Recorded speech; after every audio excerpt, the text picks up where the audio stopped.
Assalamu alaykum qarindoshlar.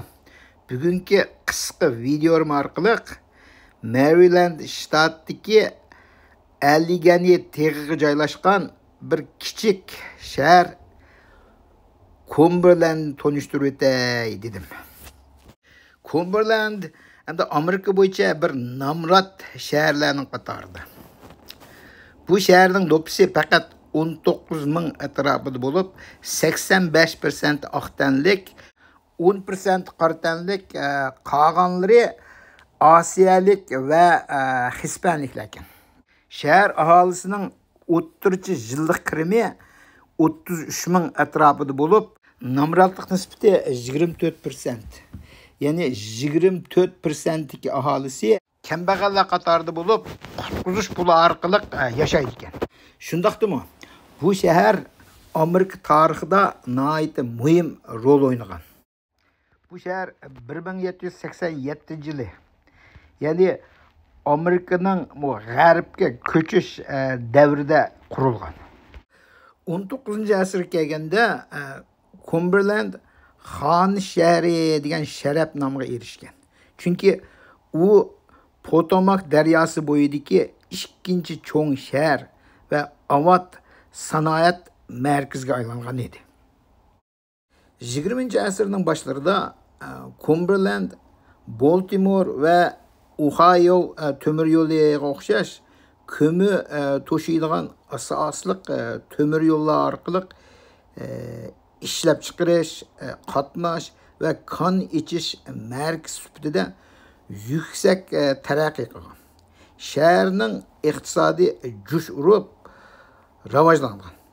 U Chesapeake Ohio kanali va davlat qatnash yo'li bilan tutishadiganligi uchun Cumberland Amerikaning ul aslasilarining muhim tarkibiy qismiga aylangan edi. Biroq 20-asrning o'ttirlariga kelganda bu shahar iqtisodining shiddat bilan chekinishi xirasga duch kelgan. Amerika sanoatining qayta shakllanishi ko'mir va temir yo'lining susilishi bilan birlashtirilib, Cumberlandning boyligining tuvanishini keltirib chiqargan.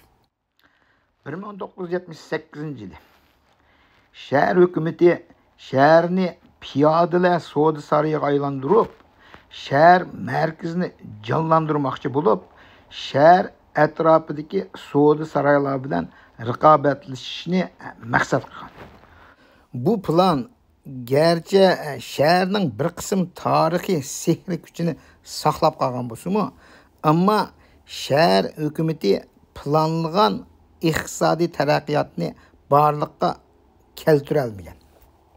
Bu xiristlarni hisobga olmaganda Cumberland yanada hayotlik kuchga to'lgan tarixiy shahar markazi bo'lib, 19-asrning o'ttirlaridan 20-asrning boshlarigacha bo'lgan binokorlik san'ati bor.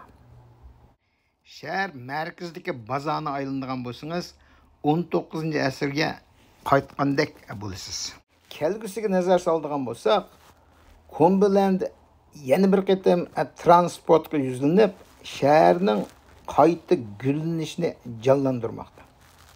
Baltimore ko'chasini ichish turi deb ataladigan plan ko'cha manzarasini qaytadan loyihalab, mashina haydovchilar, piyodalar va velosiped minuvchilarni qayta ulab, texmo jonliq kuchga to'lgan shahar markazini barpo qilishni maqsad qildi.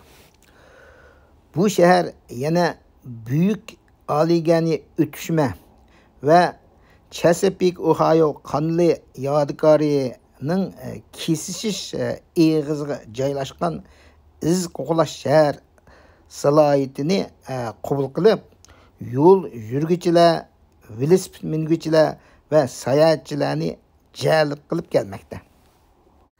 Bu qisqa tanishtirishni yoqtirib ko'rganinglarga rahmat.